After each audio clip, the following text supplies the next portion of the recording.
get into kick trigger. So I'm gonna play, just so I can show you how this virtual instrument works. I'm just gonna put it kick trigger in input mode, and let's see what we have.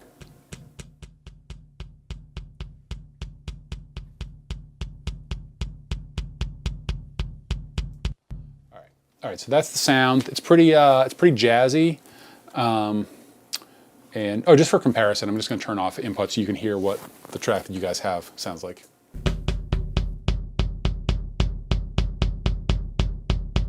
So it's pretty similar. Back to input, and so there's a kit select, and I am using, which one am I using? Oh, it doesn't give you a, for the update, we're going to give a little check mark that tells you which one you're actually using. But this is Mystery Wood Plastic, which is a Slingerland. I believe it's mahogany, but it's an old Slingerland 70s shell.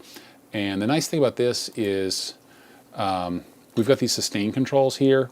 So when this thing's wide open, it's real ringy.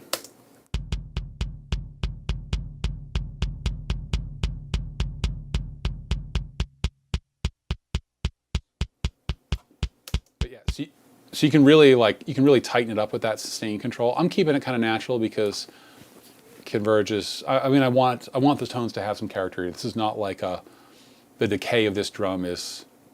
It's got some character to it. It's not like a sine wave. So that's cool. And then so we've selected the kick. We can turn full bleed on, like if we want the kick bleeding into the snare mic. I don't want that, so I'm leaving it off, and it's a little bit more resource efficient to leave it off. But there is bleed from the kick into the various room mics, which I'll show you in the mixer. So in the mixer, we've got, there's 3 kick mics. There's an outside mic, which was a D12, there's an inside mic, which is a Beta 98, and a kick sub, which was the Yamaha sub kick. I'm really favoring that inside mic, but I'll walk through each one here. Oh, wait, that's soloed.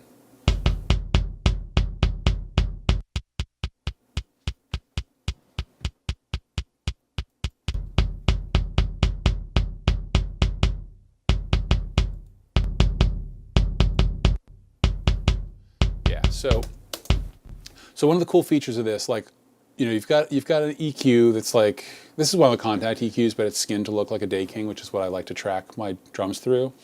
And then this compressor obviously is skinned to look like a distressor, but it's one of the contact, like FET models, I think, or it might be a VCA model.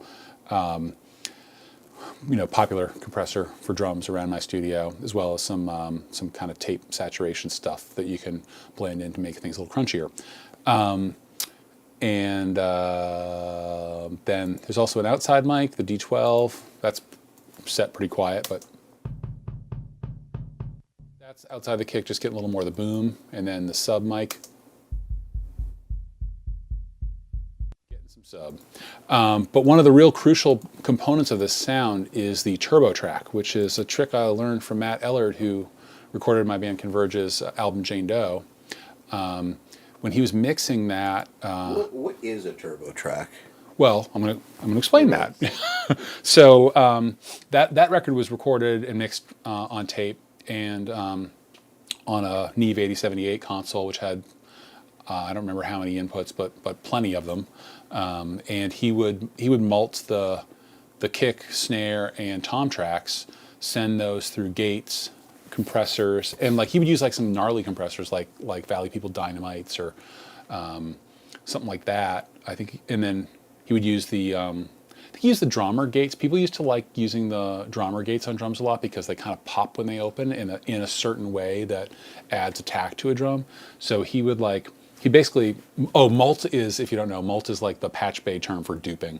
So you plug something into a mult point, and then it gives you, it passively gives you multiple outputs from that same source. So then you patch into a mult, and then you patch out of the mult back into the channel on the console. That's like your dry snare, for example, or kick, which is what we're working on.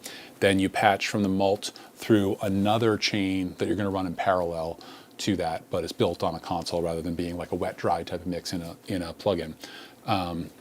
So Matt would run into a gate, like a Drummer gate. I think it was called like DS201s or something. And then I think he would use Valley People Dynamite compressors because they were real. I'm not 100% sure on that, but he would use something, maybe a DBX, something real smacky, like something Fed or VCA based, and then would EQ that separately on its own channel, just as really like a way to add attack. The way that like some people would use like one shots with sampling in order to like, it's like a reinforcement hit, but it's all being done with live drums on an analog production kind of environment.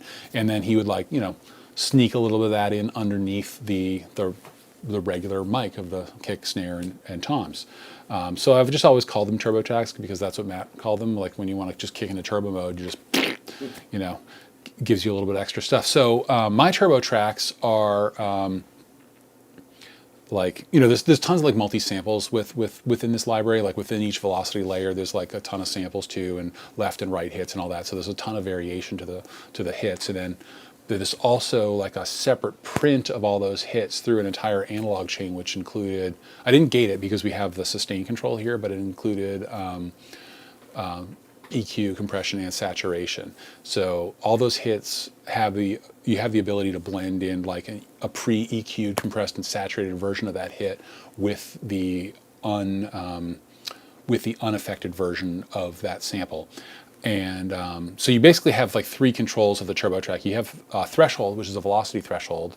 I'm going to talk about this again when we get to the snare drum because it's super useful when it comes to that fast snare roll that starts the song.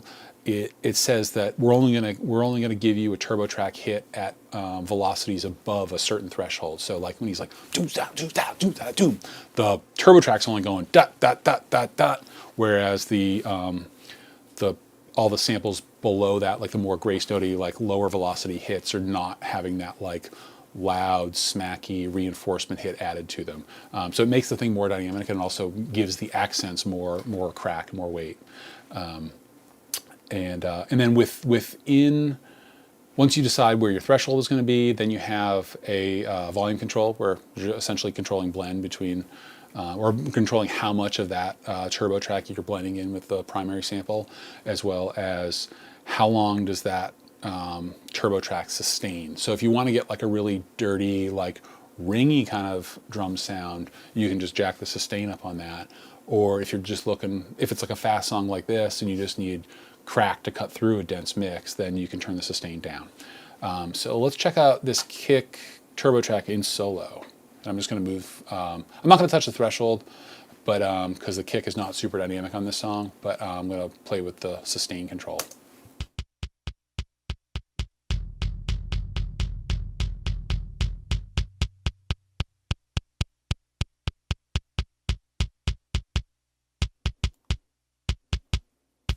So I like it there. It just sounds like a muffled bass drum. And for the couple like actually I can't remember if there's a double bass section in this song. But if there are double bass sections of the song, like the low end's not going to like build up too much if you keep the sustain kind of short. So let me just turn that volume all the way down, and then now I'm going to take it out of solo and I'm just going to play that kick sample, and I'll slowly fade the volume in.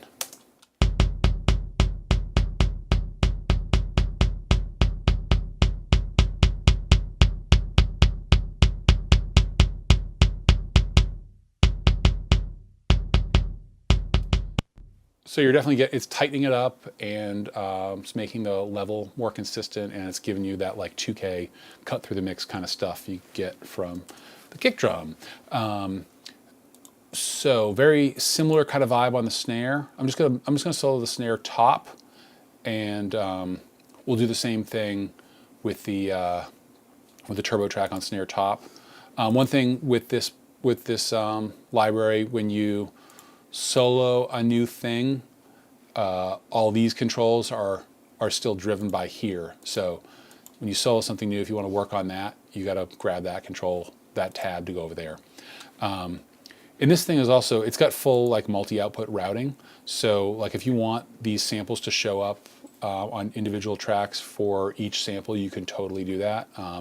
I've kind of simplified that, so I'm sending all the kicks out one output, all the snares out one output, and then all the ambient mics out a stereo output.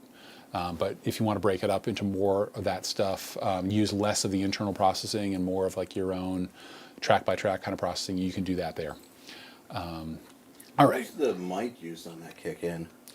Shure Beta 91A, Cool.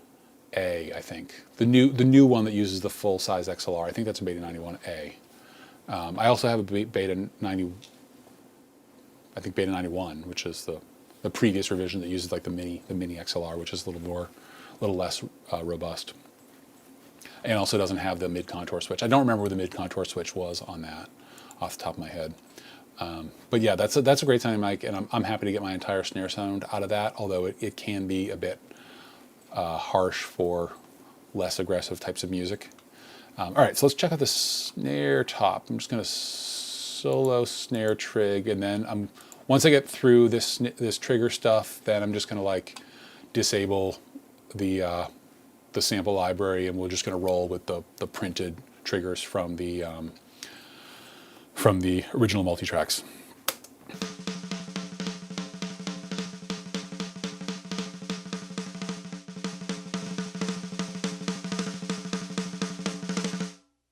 So I wouldn't be able to get a snare that sounds that natural without like velocity editing on the MIDI stuff, and I think that That's my next question. yeah, I think if you tried to do that off audio, it'd be really tough. You'd have to edit the audio a lot, like clip gain hits individually or something, just to get enough dynamic range, and it would be pretty tough to get a snare that triggered that well and that with that much dynamic range. So I'm not going to talk about the EQ stuff and the compression stuff too much here, but I think what's really interesting is the turbo track on the snare thing. So let me solo that up.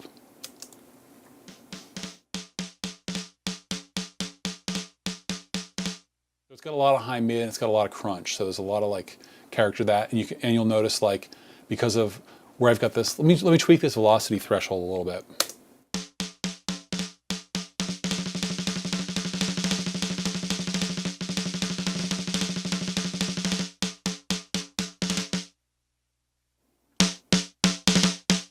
Yes. So that really helps just reinforce just the cracks you want and all the stuff in between. If you want all the stuff in between, you can like roll down the threshold, and it'll just make everything super fat. You could automate that down so that like if there was blast beats or something like that where the drummer was hitting lightly, it could just be on all the time, getting all those crack hits through. But I like just reinforcing the hard hits. So let's just hear the sustain a little bit too.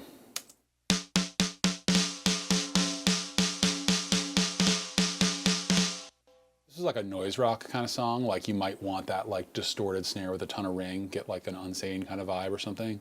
I don't like that. I generally don't like super ringy snares, so I'm backing off on that.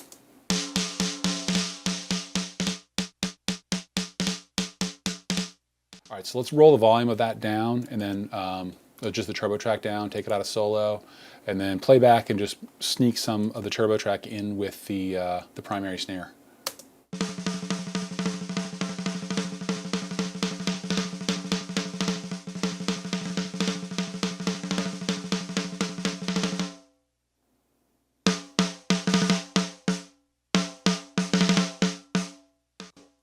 We'll give a little bit less of that. Actually, let me bring in the snare bottom too.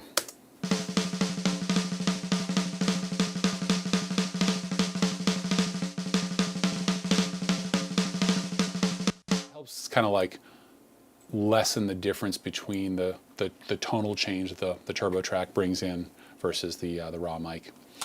Okay, so I'm just going to go ahead and take those out of input and gonna make that stuff inactive, and now we're just rolling with the audio that we've already printed.